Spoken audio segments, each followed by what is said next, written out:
நம்ம மனசு சில சமயம் நம்மளோட பெஸ்ட் ஃப்ரெண்டா இருக்கும். சில சமயம் அதுவே நமக்கு பெரிய எதிரியா மாறிடும் இல்லையா? இந்த ஒரு போராட்டம் நம்ம எல்லாருக்குள்ளேயும் ஓடிக்கிட்டே இருக்கு. கண்ட்ரோல் பண்ணவே முடியாத எண்ணங்கள், ஆசைகள்னு வந்து நம்மள போட்டு வாட்டும் போது என்ன பண்றது? வாங்க, அந்த போராட்டத்துல ஜெயிக்கிறதுக்கான ஒரு வழியை பத்தி தான் இன்னைக்கு பார்க்க போறோம். சரி, ஒரு நிமிஷம் யோசிச்சு சொல்லுங்க. உங்க வாழ்க்கையில உங்களுக்கு இருக்கிற மிகப்பெரிய எதிரி யாரு? யாராவது ஒருத்தரோட பேரை சொல்லுவீங்க. ஆனா, அது உங்க சொந்த மனசா இருக்க வாய்ப்பு இருக்கா? ஏன்னா பல நேரங்கள்ல பாத்தீங்கன்னா, வெளியில இருக்கிற 1000 எதிரிகளை விட நமக்குள்ள இருக்கிற இந்த ஒரே ஒரு எதிரி இருக்கானே, அவன் ரொம்ப ரொம்ப பவர்ஃபுல். இது உண்மையா இல்லையா? வாங்க, இத பத்தி கொஞ்சம் ஆழமா பார்க்கலாம்.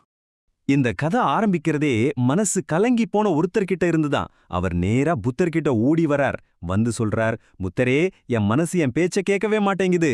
எங்கிருந்தோ வர்ற வேண்டாத எண்ணங்கள், ஆசைகள், இது திரும்ப திரும்ப வந்து என் நிம்மதிய, என் நேரத்தை, என் சக்திய எல்லாத்தையும் திருடிக்கிட்டு இருக்கு. இதுக்கு ஒரு முடிவே இல்லையா அப்படின்னு கதறார். யோசிச்சு பாருங்க, இந்த கேள்வி எங்கேயோ கேட்ட மாதிரி இருக்குல்ல? ஆமா, இது நம்மில் பலரோட மனசுக்குள்ள ஒலிக்கிற குரல் தானே. அதுக்கு புத்தர் சொன்ன பதில் தான் ரொம்பவே ஆச்சரியமானது. அவர் அந்த பிரச்சனையை அணுகுன விதமே வேற. அவர் முதல்ல சொல்றாரு, சரி, முதல்ல ஆசைனா என்னன்னு சரியா புரிஞ்சுக்கலாம் வாங்க. ஏன்னா அது நீங்க நினைக்கிற மாதிரி ஒரு கெட்ட விஷயமே கிடையாது. புத்தர் ரொம்ப அழகா சொல்றார். காமம் அப்படிங்கிறது, அதாவது ஆசைங்கிறது ஒரு பேய் பிசாசு இல்ல, அது ஒரு இயற்கையான உணர்ச்சி. ரொம்ப சிம்பிளா சொல்லணும்னா, நம்ம உடம்புலயோ மனசுலயோ ஏதோ ஒன்று கம்மியா இருக்கு, ஏதோ ஒரு தேவை இருக்குன்னு நமக்கு சிக்னல் கொடுக்குற ஒரு அலாரம் மாதிரி. இப்ப பசிச்சா சாப்பிடணும்னு தோணுது இல்ல, அந்த மாதிரி தான். அந்த தேவையை பூர்த்தி பண்ண நம்மள உந்தி தள்ளுற ஒரு எனர்ஜி, அதுதான் ஆசை. ஆனா இங்கேதான் ஒரு சின்ன ட்விஸ்ட் இருக்கு. இதை நம்ம கண்டிப்பா கவனிக்கணும். விலங்குகளை எடுத்துக்கோங்க. அதுங்களுக்கு ஆசை எதுக்கு வருது? இனப்பெருக்கத்துக்காக. அவ்வளவுதான், அது இயற்கையோட டிசைன். ஆனா மனுஷங்க நாம என்ன பண்ணிட்டோம்? அந்த ஆசைய வெறும் சந்தோஷத்துக்காக, ஒரு பிளஷருக்காக மட்டும் பயன்படுத்த ஆரம்பிச்சு, அதுவே வாழ்க்கையோட லட்சியம்ங்கிற மாதிரி ஒரு பெரிய பில்டப் கொடுத்துட்டோம். எல்லா பிரச்சனைக்கும் ஆரம்ப புள்ளி இதுதாங்க. சரி, இந்த விஷயத்த இன்னும் தெளிவா புரிய வைக்கிறதுக்காக புத்தர் ஒரு சூப்பரான கதை சொல்றாரு. ஒரு சின்ன பையன், ஒரு இளம் துறவியோட கதை இது. கொஞ்சம் கவனமா கேளுங்க. அந்த இளம் துறவிக்கு ஒரு வழக்கம். தினமும் ஒரே வழியில தான் பிச்சை எடுக்க போவார். அந்த வழியில ஒரு ஆறு ஓடும். தினமும் அந்த ஆத்துல சில இளம் பெண்களை தண்ணீர் எடுத்துட்டு இருப்பாங்க. இவரும் பாப்பார் போவார். ஆனா ஒரு நாள் ஒரு மரத்துக்கு பின்னாடி ஒளிஞ்சிருந்த இன்னொரு பையன் இவரை கூப்பிட்டு அந்த பெண்களோட அழகை ரசிச்சு வர்ணிக்கிறான். அவ்வளவுதான், அந்த ஒரு நிமிஷம். அது வரைக்கும் ரொம்ப சாதாரணமா அந்த அவரோட பார்வை மொத்தமா மாறிப்போச்சு. விஷமா மாறிடுச்சு. அவருக்குள்ள ஒரே குற்ற உணர்ச்சி, ஐயோ தப்பு பண்றோமேன்னு வெக்கம். ஆனா அந்த எண்ணத்தை அடக்கணும்னு எவ்வளவு முயற்சி பண்றாரோ அந்த அளவுக்கு அந்த காட்சிகள் மனசுல திரும்ப திரும்ப ஓடிக்கிட்டே இருக்கு. கொஞ்ச நாள் என்னாச்சு தெரியுமா? அவரே அந்த மரத்துக்கு பின்னாடி ஒளிஞ்சு நின்னு பார்க்க ஆரம்பிச்சிட்டாரு. அது ஒரு டெய்லி ரிச்சுவல் மாதிரி, ஒரு ரகசிய சடங்கு மாதிரி ஆயிடுச்சு. இதோட விளைவு கேட்கவே வேணாம். அவரோட வாழ்க்கை அப்படியே தலைகீழா மாறிடுச்சு. ஆசிரமத்துல எந்த வேலையிலையும் கவனம் செலுத்த முடியல. ராத்திரி தூக்கம் போச்சு, பசி எடுக்கல. மனசுக்குள்ள எப்பவும் ஒருவித தவிப்பு, ஒரு பதட்டம். எதுக்குன்னே தெரியாம கூட இருக்கிறவங்க மேல எல்லாம் கோவமும் எரிச்சலுமா விழ ஆரம்பிச்சார். இதையெல்லாம் அவரோட குரு கவனிச்சுட்டே இருக்காரு. அவருக்கு விஷயம் புரிஞ்சிடுச்சு.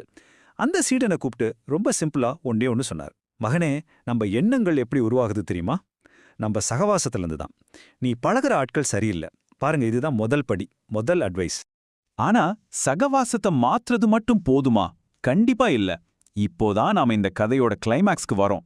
மனசை பத்தி அந்த குரு சொல்ல போற ஒரு பவர்ஃபுல்லான உருவகம், அதுதான் இங்க ஹைலைட். குரு சொன்னதை கேட்டு அந்த சீடனும் முயற்சி பண்றான். அந்த எண்ணங்களை வம்படிய நிறுத்த பாக்குறான். சரி, அந்த ஆத்து பக்கமே போகக்கூடாதுன்னு ரூட்டை மாத்துறான். வேலையில 100% கவனத்தை செலுத்துறான். ஆனா ரிசல்ட் என்ன? அந்த எண்ணங்கள் அவனை விட்டபாடா இல்ல. முன்னாடி இருந்ததை விட இப்போ இன்னும் டபுள் ஃபோர்ஸோட வந்து அவனை தாக்குது. ஆனாலும் குரு அசரல. அவனை நேரா ஒரு தோட்டத்துக்கு கூட்டிட்டு போறார். அங்க ஒரு சின்ன வாய்க்கால்ல தண்ணி ஓடிட்டு இருக்கு. குரு சொல்றார், இந்த தண்ணியை நிறுத்து. சரி, அவனும் முதல்ல கையால மண்ணை அள்ளி போட்டு அடைக்கிறான். என்ன ஆகுது? தண்ணி அதுக்கு மேல பொங்கி வழியுது. அடுத்து கொஞ்சம் கூழாங்கற்களை எடுத்து போடுறான். அப்பவும் தண்ணி நிக்கல. கற்களுக்கு நடுவுல புகுந்து ஓடுது. கடைசியா ஒரு பெரிய பாறாங்கல்ல தூக்கிட்டு வந்து அந்த வாய்க்கால்ல வைக்கிறான். ஆனா அந்த தண்ணி என்ன பண்ணுச்சு தெரியுமா? வாவ்! அந்த கல்லுக்கு பக்கத்திலேயே தனக்குன்னு ஒரு புது பாதையை செதுக்கிக்கிட்டு மறுபடியும் ஜாலியா ஓட ஆரம்பிச்சிருச்சு. அப்ப குரு சிரிச்சுக்கிட்டே சொல்றார், இப்ப புரியுதா? நம்ம மனசுல வர்ற கெட்ட எண்ணங்களும் இந்த தண்ணி மாதிரி தான். நீ அதை எவ்வளோ பலமா தடுக்க நினைக்கிறியோ அது அவ்வளோ பலமா வேறொரு வழியில உனக்குள்ள நுழைஞ்சிடும். ஓகே, அப்போ பிரச்சனை என்னன்னு புரிஞ்சிடுச்சு. அடக்கிறது சரியான வழி இல்லைன்னு தெரிஞ்சிடுச்சு. அப்புறம் என்னதான் தீர்வு? வாங்க, அந்த சொல்யூஷன் என்னன்னு கதையோட கடைசி பகுதியில பார்க்கலாம். மறுபடியும் அந்த வாய்க்கால் உதாரணத்துக்கே வருவோம். இங்க 2 தப்பான வழிகள் இருக்கு. ஒன்னு, அந்த தண்ணிய பாதியில கல்லு வச்சு தடுக்கிறது, இதுதான் அடக்குமுறை. இன்னொன்னு, அந்த ஆறு முழுசத்தையும் கண்ட்ரோலே இல்லாம தோட்டத்துக்குள்ள பாய விடுறது, இதுதான் அடிமையாயிடுறது. இந்த 2 எக்ஸ்ட்ரீமுமே கடைசில அழிவுதான். அப்ப குரு சொன்ன உண்மையான சொல்யூஷன் என்ன தெரியுமா? ரொம்ப சிம்பிள், ஆனா ரொம்ப டீப்பான ஒரு விஷயம். அவரு சொன்னார், நாம் அந்த தண்ணியை நிறுத்தவே வேண்டாம், அதை பேலன்ஸ் பண்ணா போதும். தண்ணியோட ஓட்டத்தோட சண்டை போடாம அது எங்கிருந்து வருதோ அந்த மூலத்தை சரியா நிர்வகிக்க கத்துக்கிட்டா போதும். அதுதான் புத்திசாலித்தனம். இந்த ஒரு விஷயம் புரிஞ்சதும் அந்த சீடன் டோட்டலா மாறிட்டார்.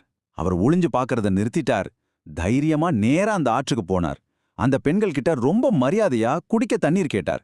தண்ணி கொடுத்த அந்த பெண்ணை மனசார வாழ்த்தினார். அது மட்டும் இல்ல, முதல்ல அவரை கெடுத்தானே ஒரு பையன், அவன்கிட்ட போய், தம்பி இப்படி ஒளிஞ்சு ஒளிஞ்சு வாழாத, வாழ்க்கைய நேருக்கு நேரா நேர்மையா வாழன்னு அட்வைஸ் சொன்னார். பாத்தீங்களா, பயம் இருந்த இடத்துல இப்போ அமைதியும் ஒரு விதமான கம்பீரமும் வந்துடுச்சு. கதைய முடிச்சு புத்தர் கலங்கி போய் நின்ன அந்த மனுஷனை பார்த்து சொல்றாரு, உன் மனசுல வர்ற எண்ணங்களுக்காக நீ குற்ற உணர்ச்சியில கஷ்டப்படாத. அது ஒரு நேச்சுரல் எனர்ஜி, அவ்வளவுதான். அந்த எனர்ஜியை அழிக்க நினைக்கிறதும் தப்பு, அதுக்கு முழுசா அடிமையாகிறதும் தப்பு. அந்த ஆற்றலை நீ எப்படி ஒரு நல்ல வழிக்கு திருப்புற, அதுல தான் உன்னோட வெற்றியே அடங்கியிருக்கு. ஆக இந்த முழு விளக்கத்தோட சாராம்சம் என்ன? சிம்பிளா 4 விஷயங்கள். 1, எண்ணங்களை அடக்க பார்க்காதீங்க, ஜஸ்ட் அதை ஏத்துக்கோங்க. 2, அடக்குமுறை அடிமைத்தனம்னு 2 எக்ஸ்ட்ரீமுக்கும் போகாம ஒரு பேலன்ஸை கடைபிடிங்க. 3, உங்க சகவாசத்தை உங்க ஃப்ரெண்ட் சர்க்கிளை மாத்துங்க, நல்ல விஷயங்களை தேடுங்க. 4வதா, ரொம்ப முக்கியமா, உங்க மன ஆற்றலை பாசிட்டிவான ஆக்கப்பூர்வமான விஷயங்களை நோக்கி திருப்புங்க. சரி, கடைசியா ஒரே ஒரு கேள்வி உங்ககிட்ட. நம்ம எல்லார்கிட்டயுமே இந்த பவர்ஃபுல்லான மன ஆற்றல் இருக்கு. கேள்வி என்னன்னா, அந்த விலைமதிக்க முடியாத ஆற்றலை நீங்க எதை நோக்கி டைரக்ட் பண்ணிக்கிட்டு இருக்கீங்க? ஆக்கப்பூர்வமான விஷயங்களை நோக்கியா இல்ல அழிவை நோக்கியா? கொஞ்சம் யோசிச்சு பாருங்க.